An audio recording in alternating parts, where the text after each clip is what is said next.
There is a moment in life when a person becomes possessed by purpose. It is not a passing interest, nor a hobby, nor a fleeting thought. It is a burning desire that grips the soul and refuses to be silenced. It keeps you up at night and wakes you early in the morning. This is not just ambition. It is spiritual assignment. When you're chosen by God, He plants within you a purpose so powerful that nothing else satisfies. You may try to ignore it, but it will haunt you until you act on it. People around you may not understand it. They may say you're too intense, too focused, too different, but you are not meant to be understood. You are meant to be driven. A definite purpose gives direction to your energy, meaning to your pain, and clarity in your confusion.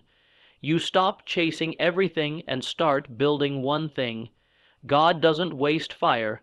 If He set your heart ablaze with an idea, it's because He plans to bring it to life through you. This kind of purpose is always bigger than you. It demands your growth. It stretches your faith. It will make you sacrifice, change your circle, and discipline your mind. But here's the secret. Once you discover your purpose, you will never go back to living without it. You will feel a divine urgency, a holy pressure, that propels you into places others are afraid to go. And that pressure is not a burden, it's your birthright. Scripture says, write the vision and make it plain. Habakkuk 2:2. That's because God honors clarity. When your purpose becomes definite, the heavens respond with resources, people, and opportunities. You don't need to find your purpose. God already placed it inside you. Your job is to recognize it, commit to it, and walk it out with relentless faith. Once purpose becomes clear, nothing, not even hell itself, can stop the one God has chosen. There is a voice within you that refuses to be silenced. It speaks not in words, but in nudges, in sudden thoughts, in deep gut feelings. These aren't random, they're divine. When God chooses you, He doesn't always send a lightning bolt. He often speaks through persistent inner promptings. You'll feel drawn to places, pulled toward people, and urged to take steps that don't make logical sense. These spiritual signals don't come from your head. They come from the depths of your spirit. At times, these promptings can be uncomfortable. They'll push you out of your comfort zone, challenge your fears, and confront your excuses. You might feel like you're being pulled into something bigger than you, and that's exactly what's happening. You are not being randomly inspired. You are being divinely directed. God doesn't always explain the full plan. He gives you the next step. And if you listen, more will be revealed. But if you ignore them long enough, the fire inside begins to fade. The chosen don't walk by logic alone. They walk by conviction. That inner prompt, that restless stirring, that overwhelming feeling that you were made for something more, that is the evidence of your assignment.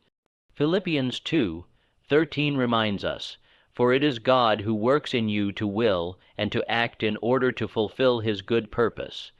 You're not just thinking bigger, you're being called higher, and those urges aren't asking you to figure it all out. They are asking you to move. Sometimes God speaks loudest through subtlety, a feeling you can't shake, a door that won't close, a message that feels too timely to be coincidence. You don't need a prophet to confirm what your spirit already knows. If you feel it consistently, deeply, and unexplainably, it's probably from God. The question is, will you obey the prompting or talk yourself out of it? The chosen feel the call long before they see the results. And when they move in faith, destiny begins to unfold. Being chosen doesn't come with applause. It often begins with rejection. One of the clearest signs you're marked by God is that people don't understand you.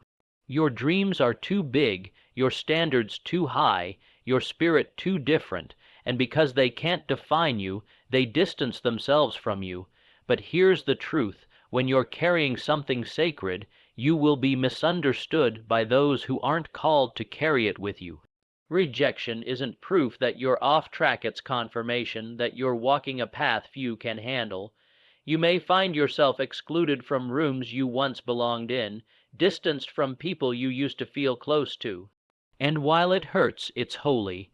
God often uses rejection as redirection to separate you for elevation. Psalm 118:22 says, "The stone the builders rejected has become the cornerstone.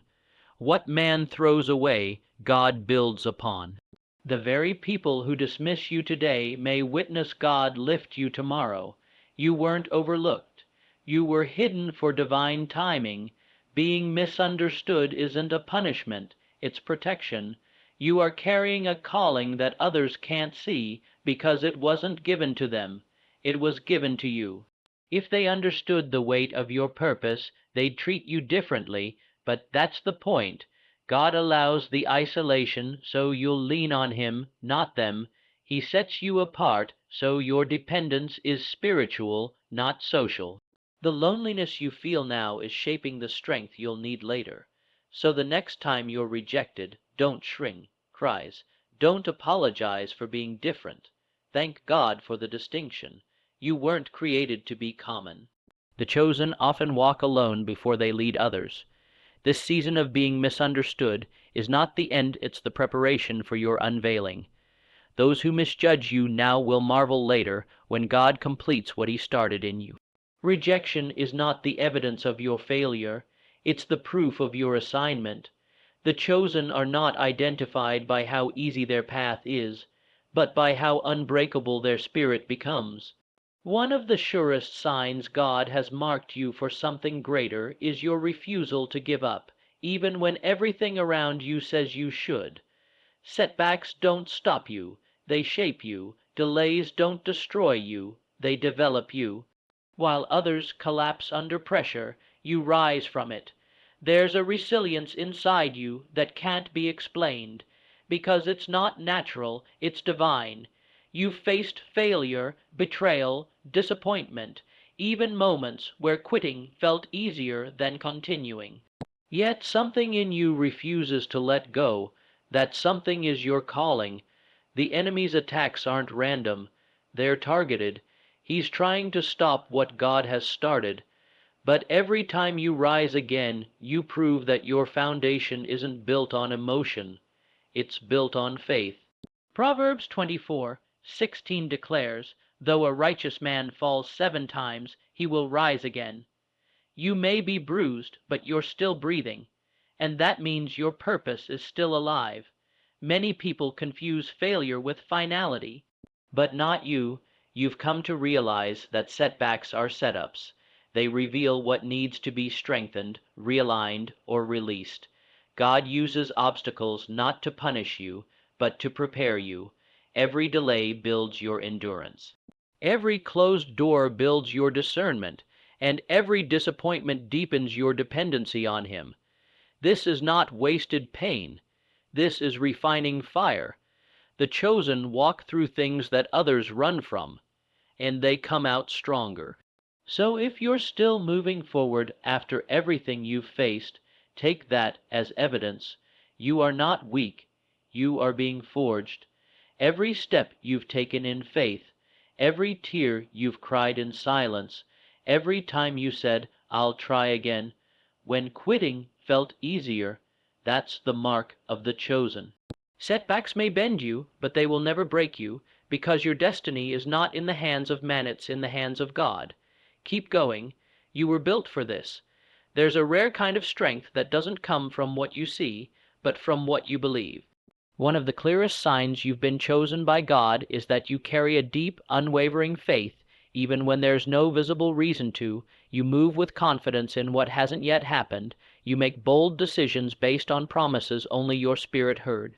And that doesn't make you crazy, it makes you called. Hebrews 11:1 says, "Now faith is the substance of things hoped for, the evidence of things not seen." You're walking proof of that verse. While others demand facts, you operate on conviction. You may not have the money, support, connections, or clarity, but you still believe. You trust that what God spoke in the dark will be fulfilled in the light. That's not delusion, it's divine alignment. You're not just holding onto a dream, you're standing on a word. This kind of faith doesn't come from books or people, It's birthed in the fire of trials, silence, and supernatural revelation.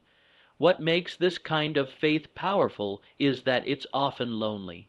You can't explain it to everyone. You can't always defend it. Sometimes it doesn't even make sense to you. But the peace that floods your heart, the boldness that rises in your spirit, the certainty that won't let you quit, those are heaven's fingerprints on your life. Faith without proof is the atmosphere where miracles are born. It's where the unseen becomes real, and where the impossible becomes your new normal. So if you feel pulled towards something bigger without evidence or explanation, don't ignore it, honor it. That quiet confidence, that strange certainty, that supernatural hope, it means God is speaking. And when God speaks, he doesn't just inspire, he backs it with power. You're not crazy for believing. You're chosen for believing before others can see. Faith like that doesn't follow signs, it creates them.